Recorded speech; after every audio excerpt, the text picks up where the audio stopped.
बिस्मिल्लाहिर्रहमानिर्रहीम। अस्सलाम वालेकुम। इन्फोपीडिया की इन्फॉर्मेटिव दुनिया में खुश आमदीद।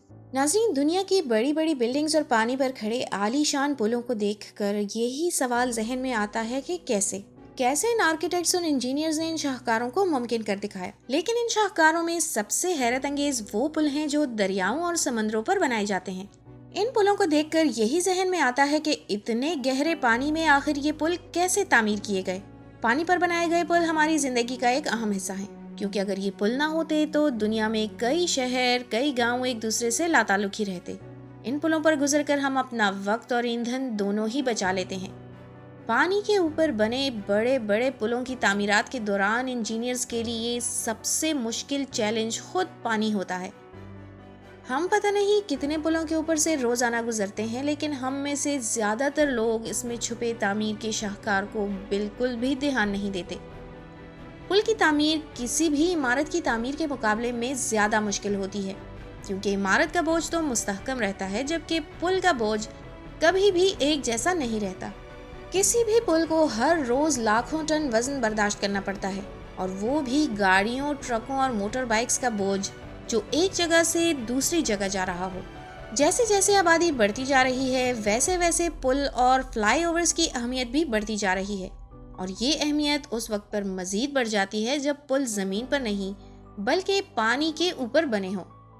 जहां जमीन पर बने पुल की तामीर पर कारकुनान को मुश्किल तरीन चैलेंजेस का सामना करना पड़ता है, तो वहीं पानी पर बने पुल की तामीर पर 10 गुना ज्यादा चैलेंजेस का सामना करना पड़ता है। पानी पर पुल बनाने में एक एक इंच बल्कि एक एक मिलीमीटर का भी पहले से ही हिसाब लगाया जाता है, क्योंकि अगर एक भी मिलीमीटर की गलती हुई तो अरबों रुपए और लाखों जानें एक ही झटके में ढेर हो सकती हैं। चाहे घर की तामीर करनी हो, इमारतों की या फिर पुल की, इन सब में एक चीज आम है, और वो है उनकी फाउंडेशन, यानी कि बुनियाद। जैसे बुनियाद के बगैर कोई भी स्ट्रक्चर नहीं बन सकता, वैसे ही बुनियाद के बगैर पुल को तामीर करना भी मुमकिन नहीं।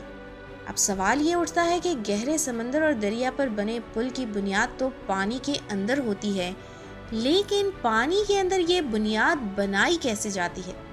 कैसे लहरों के नीचे अरबों लीटर पानी में ये काम अंजाम दिया जाता है?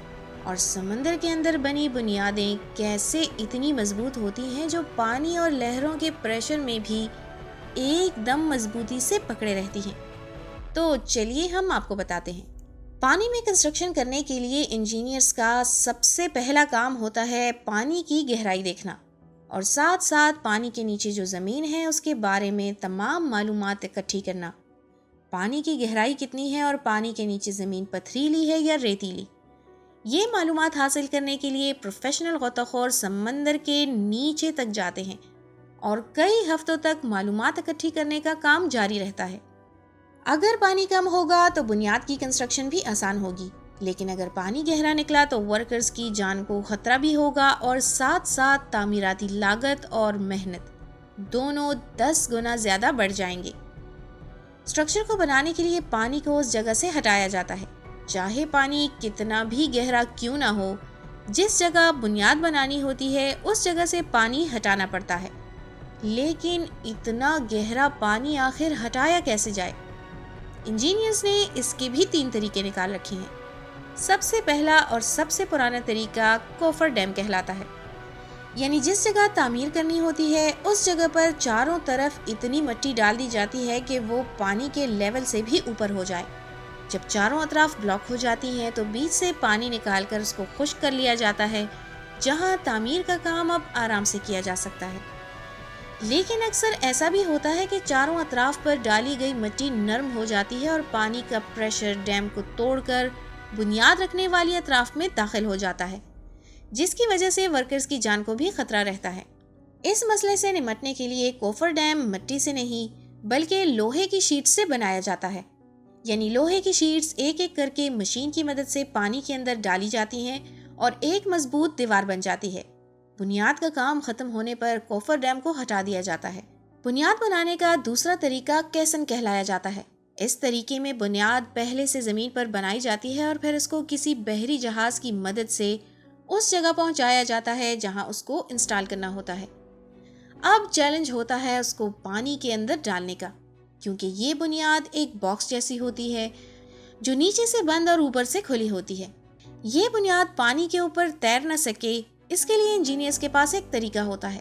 اگر پانی زیادہ گہرا ہوتا ہے تو بحری جہاز کی مدد سے بڑے بڑے پتھر ڈال کر پانی کے نیچے زمین کی بھرائی کی جاتی ہے اور پھر کیسن کو پتھروں کے پہاڑ پر کرینز کی مدد سے رکھ دیا جاتا ہے اور اس کے اوپر زیادہ کنکریٹ ڈال کر اس کو اور زیادہ وزنی اور مضبوط کر دیا جاتا ہے۔ لیکن اگر پانی اس سے بھی زیادہ گہرا ہو تو پھر کیا کیا جائے؟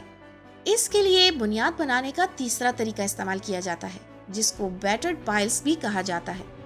اس طریقے میں لوہے کے بڑے بڑے پائپس کو سمندری جہاز کی مدد سے بنیاد رکھنے والی جگہ پر پہلے ٹرانسپورٹ کیا جاتا ہے، پھر ان لوہے کے پائپس کو زمین میں دھسایا جاتا ہے۔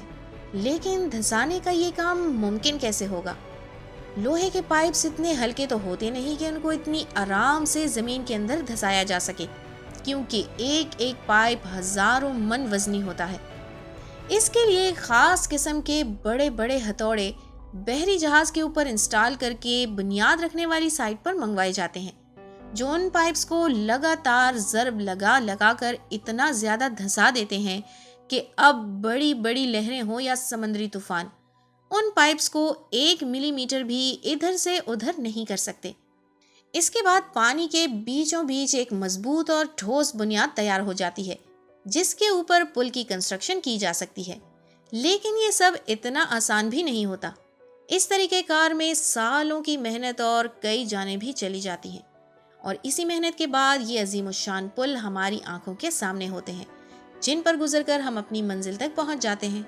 آج آپ نے ان پلوں کے بارے میں کچھ نیا سیکھا ہوگا، اس لیے اس ویڈیو کو خود تک نہ رکھیں بلکہ اپنے دوستوں کے ساتھ بھی شیئر کریں۔ اگر آپ ہماری ویڈیو پہلی بار دیکھ رہے ہیں تو ہمارے چینل کو بھی سبسکرائب کریں۔ ملتے ہیں آپ سے ایک اور دلچسپ ٹاپک کے ساتھ، تب تک کے لیے اپنا ڈھیر سارا خیال رکھیے گا۔ اللہ حافظ۔